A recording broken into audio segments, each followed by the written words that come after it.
औज़ुबिल्लाहिमिनश्शैतानिर्रजीम बिस्मिल्लाहिर्रहमानिर्रहीम। अस्सलाम वालेकुम स्टूडेंट्स, कैसे हैं? उम्मीद करता हूँ कि आप सब खैरियत से होंगे। तो आप लोगों से सबसे पहले आपने जो है वो हम चैप्टर नंबर 8 स्टार्ट किया हुआ है।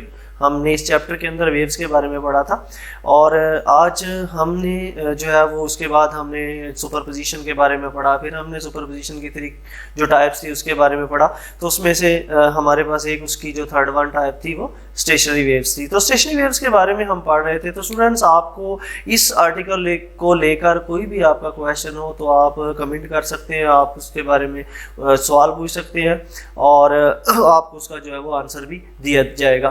तो स्टेशनरी वेव्स के अंदर कल हमने पढ़ा था कि एक स्ट्रेच स्ट्रिंग के अंदर जो वेव्स पैदा होती हैं वो किस तरह की होती हैं, फिर हमने उसके लिए फ्रिक्वेंसी को फाइंड आउट करना हो तो कैसे करते हैं, हमने वो भी फाइंड आउट किया था। तो आज हम जो है वो stationery waves in air column के अंदर जो पैदा होने वाली वेव्स हैं, पहले तो हम ये पढ़ेंगे कि वो भी स्टेशनरी वेव्स होती हैं और वो किस तरह की होती हैं, उनके बारे में आज हम उसकी भी फ्रिक्वेंसी को फाइंड आउट करेंगे। तो सबसे पहले स्टूडेंट्स, अगर आप गौर करें तो स्टेशनरी वेव्स प्रोड्यूस करने के लिए हमें एक डिवाइस लेना पड़ती है, हमें एक इंस्ट्रूमेंट लेना पड़ा, that is said to be organ pipe. Organ pipe क्या होता है? एक म्यूजिकल इंस्ट्रूमेंट होता है जिससे आप म्यूजिक प्रोड्यूस करते हैं। ये जो शादियां हो रही होती है, जितनी भी तकरीबात होती हैं, उसमें जो म्यूजिक वाले आते हैं तो उनके पास जो इंस्ट्रूमेंट होता है that is said to be, उसको हम ऑर्गन पाइप कहते हैं। जो बड़ा सा होता है उसमें वो जो है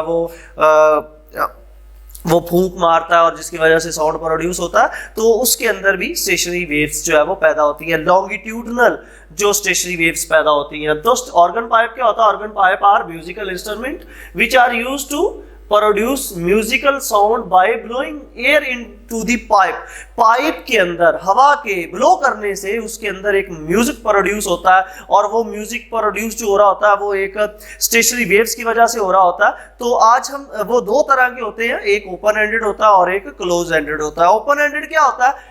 म्यूजिकल ऑर्गन पाइप दो तरह का होता है, एक ओपन एंडेड और एक क्लोज एंडेड, जिसे हम ओपन पाइप और क्लोज पाइप भी कहते हैं। ओपन एंडेड क्या होता है? ऐसा ऑर्गन पाइप जिसकी दोनों एंड्स क्या हो? ओपन हो। और क्लोज एंडेड क्या होता है? ये आपको शॉर्ट क्वेश्चन भी आ सकता है कि what is difference between open ended and close ended organ pipe. तो ओपन एंडेड क्या होता है? जिसकी जो दोनों एंड्स ओपन हो। और क्लोज एंडेड क्या होता है? जिसकी वन एंड ओपन और अदर एंड इज क्लोज। मतलब आपको भूल जाए तो आपने ये बात याद रखनी है, जिसकी दोनों ओपन एंडेड, जिसकी एक close, that is said to be close ended. तो कभी भी दोनों क्लोज नहीं हो सकती। अगर दोनों क्लोज हो जाए तो हवा कैसे इंटर होगी, एयर कैसे इंटर होगी? तो आज हम उसके लिए एक क्लोज एंडेड जो ऑर्गन पाइप होता है उसके अंदर पैदा होने वाली स्टेशनरी वेव्स के बारे में पढ़ते हैं कि किस तरह की होती है, उसकी फ्रिक्वेंसी कितनी होती है और उसकी वेवलेंथ कितनी होती है। अगर हम उसके अंदर पैदा होने वाली जो फर्स्ट हार्मोनिक, सेकंड हार्मोनिक और थर्ड हार्मोनिक किसी भी जो है वो फ्रिक्वेंसी को फाइंड आउट करना चाहते हैं तो हम कैसे फाइंड आउट कर सकते हैं। तो आ जाइए जी, हम सबसे पहले हम बात करते हैं ओपन एंडेड की। तो मैंने कहा ये मेरे पास एक पाइप है जिसकी लेंथ मैंने कहा L है। अब इसके अंदर स्टेशनरी वेव्स पैदा होती हैं तो ये हमारे पास वेव्स इधर को चलेगी, ये वेव हमारे पास इधर को चलेगी। अब देखिए, कल आपने ये बात की थी, अगर मैं इसको यहां से उठा के इधर लगा दूं तो आपके पास कुछ वेव यूं बन जाएगी, ठीक है। तो आपने पढ़ा था ये जो होती है ये हाफ वेवलेंथ होती है। तो इसका मतलब यहां से लेकर यहां तक जो वेव बनेगी ये हाफ का भी हाफ बन रही है। इसका मतलब ये कि ये लैम्डा बाय क्या बन रही है? 4 बन रही है। ये फर्स्ट क्वार्टर है इसलिए इसे लैम्डा 1/4, और इधर भी क्या बन रही है? लैम्डा 1/4। तो यहाँ पे आ जाए जी, पहले हम बात करते हैं कि जब हमारे पास एक वेव बन रही होती है तो तब क्या उसकी फ्रिक्वेंसी होती है, उसके लिए वैल्यू को फाइंड आउट करते हैं। स्टूडेंट देखें, सबसे पहले हम लेंथ को देखते हैं। जो इसकी लेंथ थी वो कितनी वेवलेंथ की कहलाई? Lambda 1/4 plus lambda 1/4। तो हमारे पास जो लेंथ बनी इसका एलसीएम कितना आ गया? 4। ये लैम्डा 1 प्लस लैम्डा 1, तो ये किसकी इक्वल आ गई? 2 लैम्डा 1/4। ये 2 2s आर 4, तो ये किसकी इक्वल आ गई? लैम्डा 1/2। तो टोटल लेंथ किसकी इक्वल आ गई जी?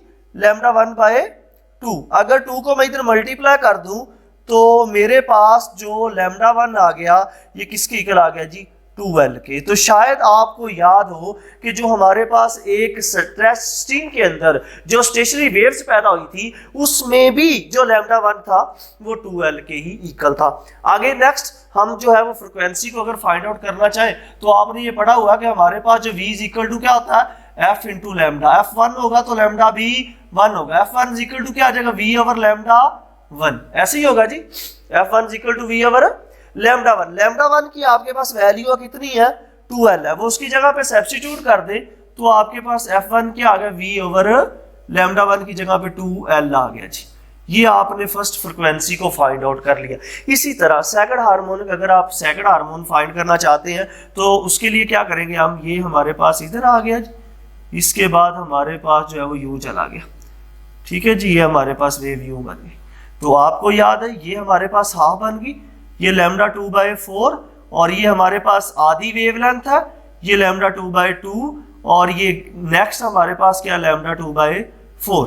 तो इसकी जो टोटल लेंथ है ये किसके इक्वल आ गई जी, ये हमारे पास अब लेंथ किसके इक्वल आ गई, lambda 2/4 plus lambda 2/2 plus lambda 2/4।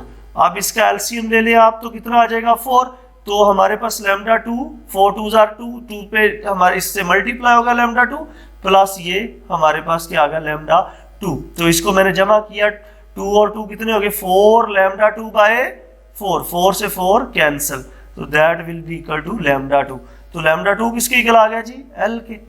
वही फार्मूला फिर आप लगा दें कि हमारे पास v इज इक्वल टू क्या होता है जी, f इंटू लैम्डा, f2 और लैम्डा 2। अगर यहां से मैं f2 को एलिमिनेट करना चाहूं तो ये v लैम्डा इधर आके क्या हो जाएगा, डिवाइड हो जाएगा।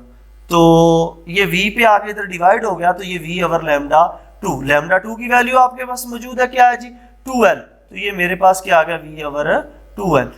अब हम क्या करेंगे, सॉरी इसकी वैल्यू L है, 2L नहीं है, तो हम अब 2 से मल्टीप्लाई भी कर देते इस इक्वेशन को, और 2 पे ये मैंने 2 से मल्टीप्लाई भी कर दिया और 2 पे मैंने डिवाइड भी कर दिया। तो आपको इस बात का पता है कि हमारे पास ये v ओवर 2L, आपने यहाँ पे जो है वो F1 की वैल्यू निकाली है कि जो v ओवर 2L होता है वो किसके इक्वल होता है, F1 के। तो ये किसके इक्वल आ गया जी, F1 के। तो F2 will be equal to F2 F1। इसी तरह हम थर्ड पे आ जाते हैं, तो हमारे पास इसके अंदर कितने बनेंगे जी, इसके अंदर हमारे पास 3 हार्मोन बनेंगे, ठीक हो गया जी। तो ये हमारे पास ये देखें,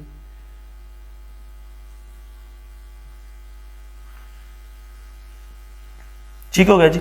अगर मैं इसकी बात करूं, ये लैम्डा 3/4 और ये लैम्डा 3/2 और ये भी लैम्डा 3/2 और ये कितना आ गया, लैम्डा 3/4। ओके, अब इन सब को ये लेंथ उतनी ही है। अगर मैं यहाँ पे लिखना चाहूँ तो मेरे पास लेंथ किसकी इक्वल आ गई, पहला आ गया लैम्डा 3/4, फिर हमारे पास लैम्डा 3/2, लैम्डा 3/2 और lambda 3/4 plus lambda 3/2 plus lambda 3/2 plus lambda 3/4। अगर मैं इसका एलसीएम ले लूँ तो कितना आ गया जी, 4। तो ये आ गया lambda 3 plus 2 lambda 3 plus 2 lambda 3 plus lambda 4। अब मेरे पास जो टोटल लेंथ आ गई, ये कितना आ गया, 2 2 4 और 2 6 लैम्डा 3/4। ये 2 से कैंसिल, तो ये मेरे पास क्या आ गया, 3 लैम्डा 3/2। अब 2 इधर मल्टीप्लाई कर दे और 3 पे क्या कर दे, डिवाइड कर दे, तो ये किसकी इक्वल आ गया, लैम्डा 3, 2L ओवर 3 के। अब वही फार्मूला दोबारा फिर, v is equal to f into lambda, f3 होगा तो लैम्डा भी 3, f3 अगर निकालना है तो ये आपके पास v ओवर लैम्डा 3, और लैम्डा 3 की वैल्यू आपके पास है कितनी है जी, 2L ओवर 3। अब स्टूडेंट ये 3 ऊपर जाके मल्टीप्लाई, 3v ओवर क्या आ गया जी हमारे पास 2L। इसको थोड़ा सा रीअरेंज कर ले, 3 को शुरू में, v ओवर 2L। तो स्टूडेंट्स आपको पता है कि v ओवर 2L किसके इक्वल है, F1 के। तो ये हमारे पास F3 किसके इक्वल आ गया, 3F1। अगर स्टूडेंट अगर मैंने F4 निकालना हो तो वो क्या आ जाएगा, 4F1। इसी तरह सिमिलरली अगर मैंने Fn निकालना हो तो वो किसके इक्वल आ जाएगा, NF1 के। और साथ n इज इक्वल टू क्या, 1 2 3 अप टू सो ऑन। इसी तरह आप लैम्डा को भी जनरलाइज कर सकते हैं। कैसे, आप देखिए जरा, आपने पहले निकाला था लैम्डा 1, पहले क्या निकाला था आपने, लैम्डा 1। लैम्डा 1 किसके इक्वल आया था, लैम्डा 1 हमारे पास 2L के इक्वल आया था। हमारे पास लैम्डा 1 किसके इक्वल आया था, 2L के। और लैम्डा 2 किसके इक्वल आया था, L के। और लैम्डा 3 किसके इक्वल आया था, लैम्डा 3 हमारे पास आया था जी 2L ओवर 3। तो अगर स्टूडेंट्स मैं इसको यू लिखना चाहूँ, ये 2l/1, इसको 2l/2 कर दूं, इसको 2l/3 एज इट इज है। देखें 1 लिख ले, इससे कोई फर्क नहीं पड़ा, ये 2 से 2 कैंसिल हो जाएगा, ये दोबारा बन जाएगा, ये हमारे पास एज इट इज आ गया। तो आप यहाँ पे गौर करें, हमारे पास इसके ऊपर भी 2l, ये भी 2l और ये भी नीचे 1 2 3। अगर लैम्डा n निकालना चाहता हूँ तो ऊपर तो 2l ही रहेगा, नीचे हमारे पास क्या आ जाएगा, n आ जाएगा। तो n इज इक्वल टू हमारे पास 1 2 3 अप टू सो ऑन। तो आप लैम्डा की वैल्यू भी फाइंड आउट कर सकते हैं किसी भी वैल्यू के ऊपर, और आप फ्रीक्वेंसी की वैल्यू भी फाइंड आउट कर सकते हैं। तो स्टूडेंट्स आज हमने जो स्टेशनरी वेव्स पैदा होती हैं ऑर्गन पाइप के अंदर, उसका हाफ पोर्शन कर लिया है।